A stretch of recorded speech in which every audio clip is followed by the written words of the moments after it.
Today we are going to install the SonicWall TZ670 into the RM-SW-T9 from Rackmount.IT.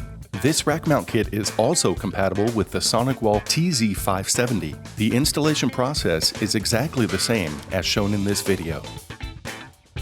You will need the SonicWall appliance and the rack mount kit.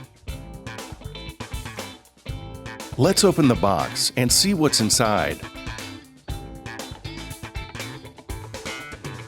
Included in the box is the 19-inch rack mount kit, 8 tie wraps, 9 Cat6 cables, 1 M3 bolt, and 1 Allen key.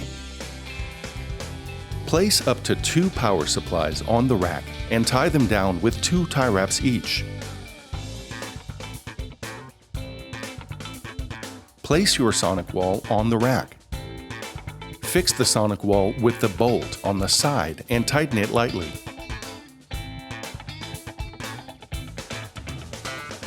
Tie the excess length of the power cables down with a tie wrap.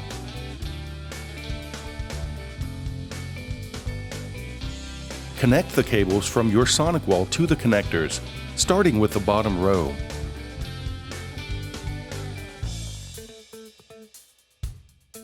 Optionally, you can use fiber patch cables to connect the SFP ports with fiber keystones. Fiber cables are not included in the package due to the wide variety of usage of fiber cables.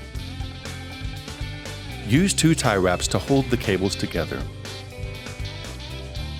You are done installing the appliance on the rack mount kit. Double check to ensure all pieces are secured. Now we are ready to install the kit into a server cabinet. If you have any questions about Rackmount.IT products, visit us on the web at www.rackmount.it.